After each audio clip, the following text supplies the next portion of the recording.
Good morning, everyone. Virginia Schmidt here from Divinity School. For those of you who might be watching this on the channel, Giving Voice to the Wisdom of the Ages, you can just search me in YouTube to find my channel if you just search Virginia Schmidt Divinity School. I also want to let you guys know just real quick that I do have a chapter in a book that's going to be coming out soon that I think a lot of you guys would really love. It's a multi-author book by all women authors. It's called Visionary, for those who see in the dark. And it's by Adriana Monique Alvarez Publishing. So Adriana Monique Alvarez is the author technically of the book if you're looking for Visionary. And that's going to be coming out any day now. More updates on that, but if you guys want to check that out, I have a chapter in that book. You can buy it on Amazon, I believe within the next week, or maybe it's October 20th, but my chapter is called Living from the Heart. So again, Virginia Schmidt from Divinity School. I'm excited to connect with you guys here on YouTube, in my books, and on social media. I'm just getting a Divinity School Facebook page and Instagram going. You can also find me on Instagram as Being Virginia, my personal page. But anyway, so what I wanted to talk to you guys about today is something that I've thought about for a long time and I've read about from multiple different people. And it's this idea that our life is to us as a book is to our life, like to whatever that next dimensional level is. And this has really been helping me a lot to step outside of whatever narrative is going on with the personal, with my personality, with this character that my personality is, this character in space and time, and to come back to the observer, the one who's reading the book, right? So it's the same way as I can be reading a book here in this physical body and get so caught up in this, so caught up that this becomes reality to me until I close that book and I'm able to, have that much more perspective and also ability, maybe is the right word that I'm looking for, right? It's like 2-dimensional versus 3-dimensional. So 4-dimensional, this is a hypothesis, but it's just part of the way that I've been thinking of it. And so on it goes up to other dimensions. But my hypothesis, or the way that I've been conceptualizing it or practicing it, is that just as a 2-dimensional book is to the 3rd-dimensional, so the 4th-dimensional is to the 3rd-dimensional. So essentially, I thought this for a long time, but quite literally, our life here, this physical life, this narrative, the personality, the personal, the ego, is a book. And these are it's like books, right? Like multiple lifetimes are like books that our soul reads or experiences to learn. And books are, look at my books are very important to me. I don't know if you can see. Yeah, just lots of books. So it's not to say that it's bad necessarily to be reading the book, right? That's why we're here, is to learn from them and to have these experiences that we would otherwise not have outside these books. So it's just continuing to come to that place of remembering that you're the reader or the observer. Like looking up from the book and discovering, closing the book of your narrative, of the personal, of whatever you're getting caught up in, thinking it's real, just the same way that you would get caught up in a book or a movie, thinking that was reality until you stepped out and was like, wow, that seemed, to be all of me. And yet look, here, it's so much more expansive than I was thinking when I was so in that. And so then can I integrate what I learned from that into this larger perspective? But for me, it looks a lot like I just am becoming more and more conscious, as I'm sure a lot of you are out there, because I'm practicing, and that's the only way. So coming back to consciousness and presence from being caught up in narratives, from being in that 3-dimensional book, from getting too caught up in the character narrative of this personality that I am this time and space around. And just remembering, oh, this is just a book I'm reading. And realizing that who I am is so, again, here's another metaphor, right? And you've probably read this or heard this before, it's the character who you see on stage in a play, and then how much more they are outside of that, like the actual person. Like, you know, that character was someone that they were playing on the stage, and then outside of that, how much more dynamic and even divine, we could say, because there's free will. They're the creator. Whereas when,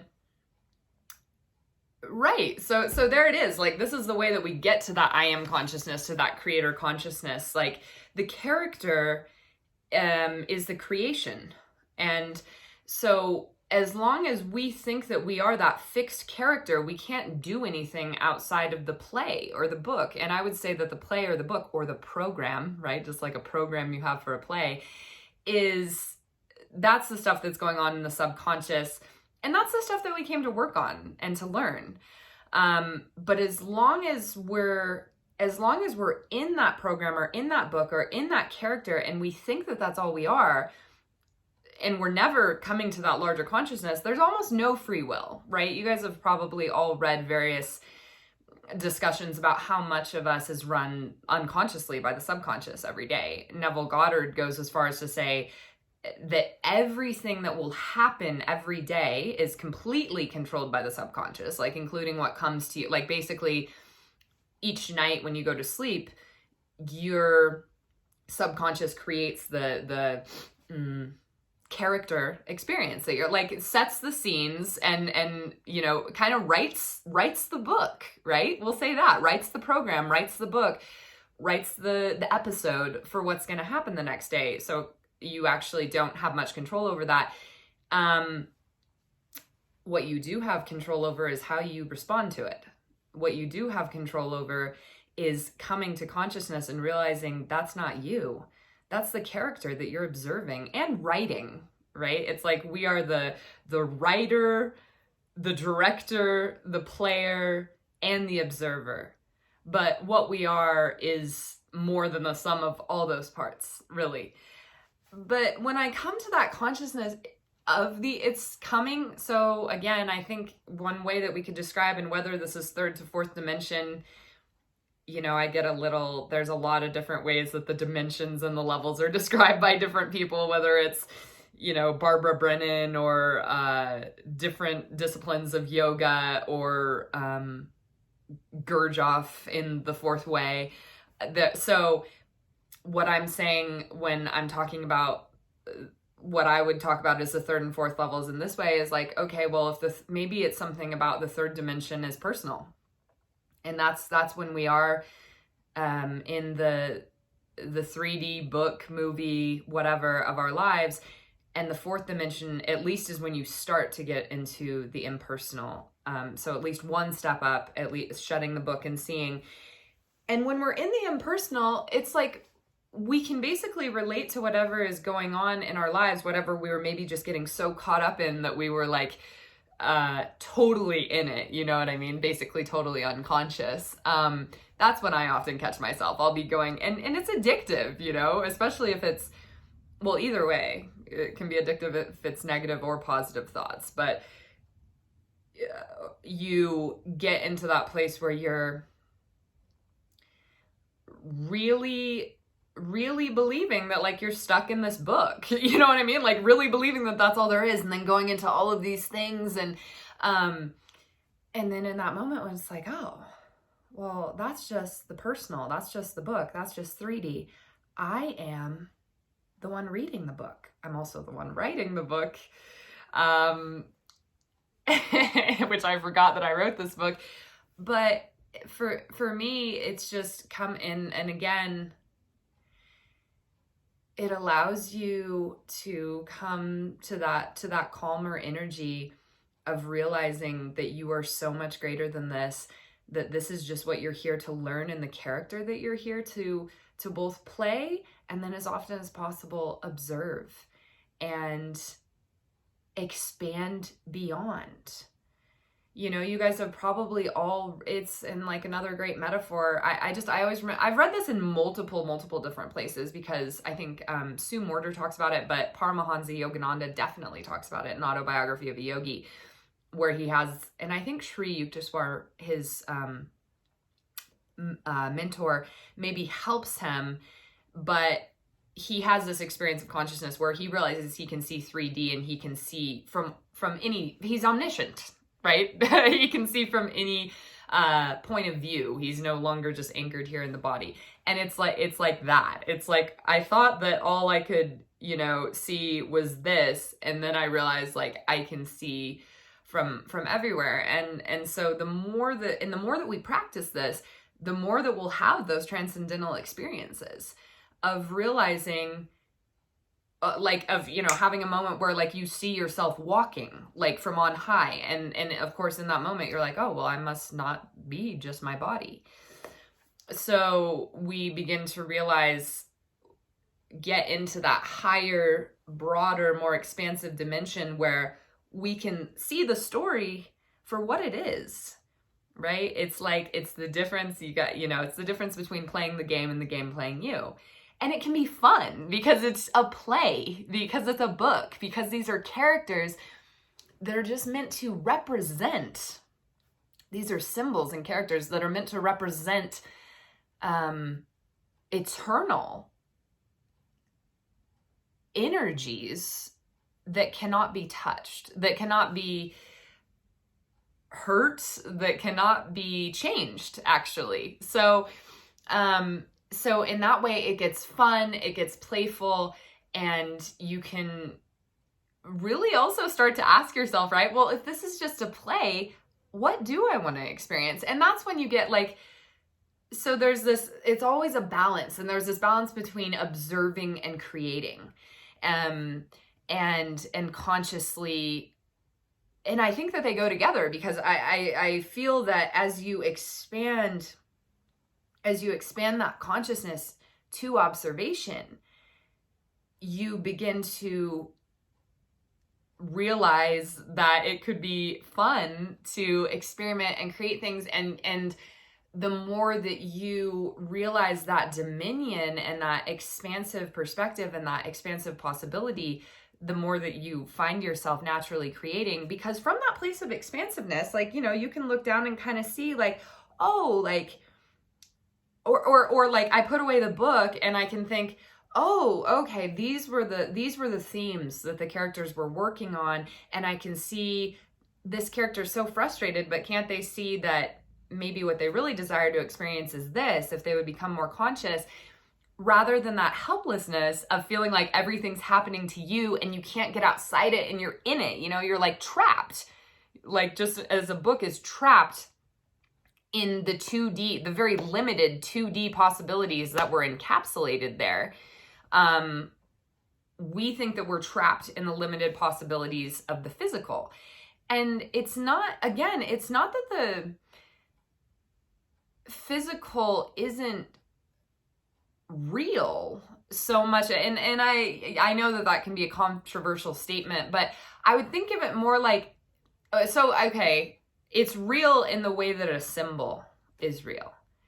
You know, it's real, like everything about the physical reality is real in the same way that a word is real. As in, it's just it's a real representation. It's a real symbol. So when we, okay, so the levels again, right? This is beautiful. Like the word apple, so that could be 2D, we'll say, is to an apple here in the 3D world. I wish I had an apple, but the word apple is to an apple as that physical apple is to like the divine. And William Blake talks about this. William Blake, the poet who Neville Goddard turned me on to, but he talks about eternal images. Like a physical apple here is to the eternal conception which can never, the eternal conception of an apple is only as real to the eternal conception of an apple as the word apple is to what we would call a real apple here. Does that make sense? So it's like, and then, beyond that to levels, these are the ones that I'm discerning. But what I'm saying, but it's not, so like the word apple can be very helpful for us. But if we mistake the letter for the spirit, like if we think that the word apple is, if we mistake that for what an apple actually is as compared to the 3D, that's just as grave if we think that a real apple or a real apple, a 3D apple, or our body is the, okay, see, I know, is the fullness, is the wholeness, okay, or is the eternality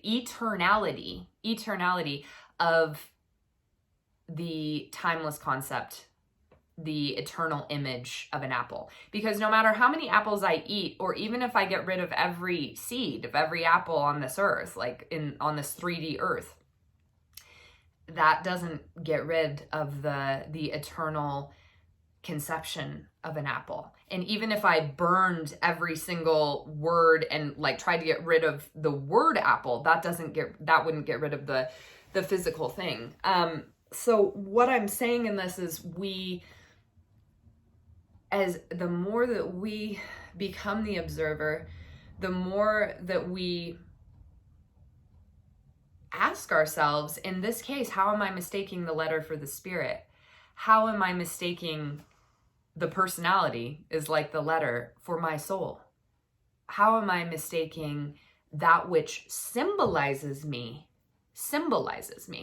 like a projection, like a shadow, like a symbol? How am I mistaking that which symbolizes me for that which I truly am? So maybe just at any point that you can today, just coming to that place of stepping back and closing the book of your narrative, like observing yourself and where all that's going, where the monkey mind is going, and realizing this is a book that I can consciously choose to look up from and, get better at it, but at least have a moment of expanded perception, of higher frequency, of experiencing myself less as human and more of divine, right? Because that's kind of what all of the levels are, is this spectrum from human to divine. And there's so much more that I could say about that. But I do believe that while we're here in the physical world, we are a representation of the balance between the human and the divine. And so just to wrap it up, we are here learning. So it's good to read the book. We came here for a reason. We came here for a divine reason. We came to time. We come into time and space through symbol, as if to read about these timeless lessons that we need to learn through the symbols of life. And so at any given time, we can just choose to consciously connect to that higher perspective. Now, again, the balance is why we're here. Like, as long as we're in this body, there's something going on here in this life that we need to learn about. Just like, if any book shows up in your manifestation, it's like and you feel there's something there for you. And so it's not to like totally get rid of that, but we have the other tendency, right? Most of us have the tendency to only be down there in the human and think that that's all there is. And so the idea is to remember that there's a balance to be had, and the more that we can expand our perception, expand our consciousness, higher our frequency and vibration vista, dimension, the more that we can see things as they really are, and the more that we can stop being caught up and see that our power and our situation and our being are so much bigger than we thought they were. And just last metaphor, wow, this is 20 minutes long. That's awesome. So last metaphor is just, it's the difference, right, between being totally caught up in the river, and not that there's not something that needs to go on with you flowing in the river, but just even for a moment, getting onto shore and realizing, oh, wow, that turbulent, crazy river that I thought that was all there was, I can also just watch that flow. And when I can see that, I see where all the rocks and eddies and currents are, and I'm not just fighting for air. You know what I mean? So that's stepping back. And again, I talked about this in my most recent video, but an activation that keeps helping with this for me is blending in and becoming one with my whole environment. It feels like it helps me to expand my perspective and really channel or activate that energy of the observer. So rather than being so caught up in the character that I am, so caught up in the river, standing on the shore and realizing and strengthening my perspective as the observer, as the divine, my expanded perceptions, so that I can continue to find wherein in each moment this holy balance lies between the human and the divine. And that is what Divinity School is all about, you guys. This community that I call Divinity School is all about us together being both students and teachers for each other,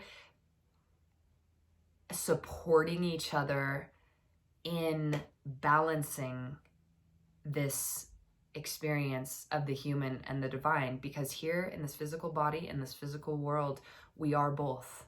Now our truth is divine, our truth is eternal, our truth is never-ending love and light, and yet here we are right now. So let us balance this, and let us evermore through this human life more clearly, with less resistance, with more power and more love, symbolize and represent and tell the timeless story of the divine here in human space and time.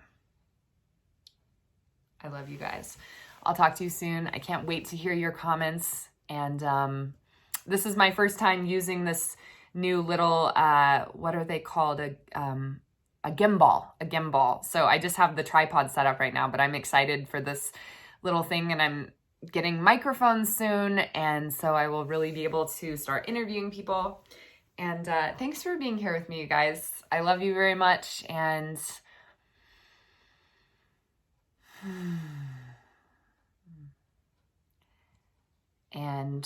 remember that you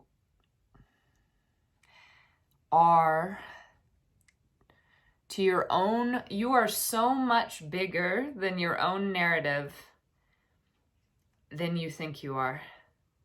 Inconceivably bigger. Just as you will finish this video and go on to a life that is so much more expanded, at any given time, you can step back from the video of your own 3D life narrative and realize that that too is just something that you're watching. I love you guys. Talk to you soon.